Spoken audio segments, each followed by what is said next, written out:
Ni isu babi ni. Semua. Bila serang tu macam tak boleh. Tiba-tiba bila pengerusi PAS yang dipertua PAS, ya, Pesuruhjaya PAS Negeri jumpa akhbar Cina, oh kita akan terus membenarkan perusahaan babi dengan keadaan terkawal. Itulah yang aku nak buat, bodoh.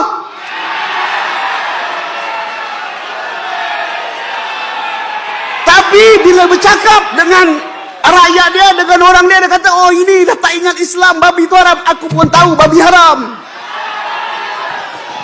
Saudara dan tuan-tuan sekalian, sebab itu kita tak boleh nak hanya kutuk dia.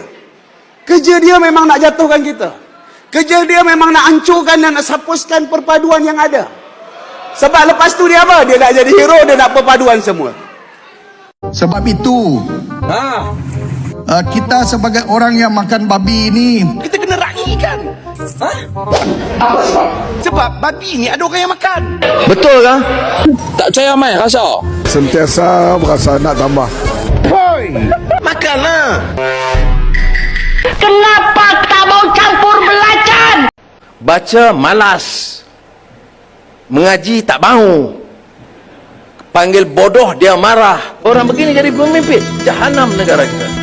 Perompak, tipu negara, yang curi berbilion-bilion dana negara ini, kemudian dipertahankan dengan pidato yang hebat, dengan penyokong-penyokong yang bangang, yang setia.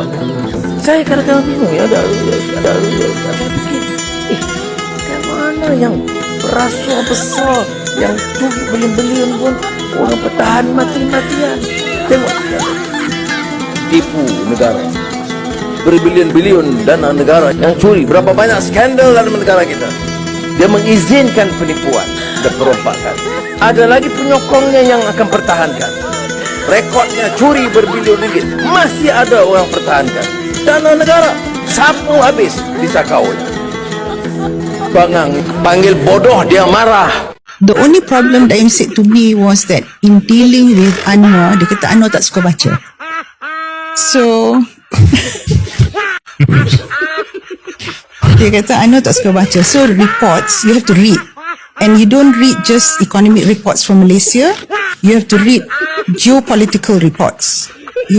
What is happening satu dunia tu ada impact, because we are exporting economy also kan. So you have to know. And Daim sampai I think towards the last year, belum dia really sakit tu lah, he was reading all the economic reports, So that was one of the problems that he had lah, that he said doesn't read enough. Sesungguhnya hati yang baik dan hati yang bersih akan mengeluarkan perkataan-perkataan yang baik dan bersih. Ni Nabi buat kaedah, tapi bukan hadis. Tadi saya baca tu bukan hadis. Kaedah itu difahami daripada himpunan-himpunan hadis Nabi. Hanya hati-hati yang bersih, hati-hati yang bersinar, hati-hati yang bercahaya boleh mengeluarkan perkataan-perkataan yang baik. Kalau satu orang kita tengok dia sampai semua orang kenal, mulut dia hanya keluar perkataan yang tak elok, ada masa dia bercakap baik, tetapi banyak masa juga dia bercakap yang tak baik, sehingga dikenali oleh orang sebagai mulut yang tak baik. Itu hasil daripada hati yang kotor dan tidak baik, tidak sihat. Hati yang sihat dan bersinar, hati yang bercahaya, mustahil untuk keluar perkataan-perkataan yang kesat dan tak elok. Takkan. Ini jaminan Allah Subhanahu wa ta'ala. Baca malas, mengaji tak mau, panggil bodoh dia marah.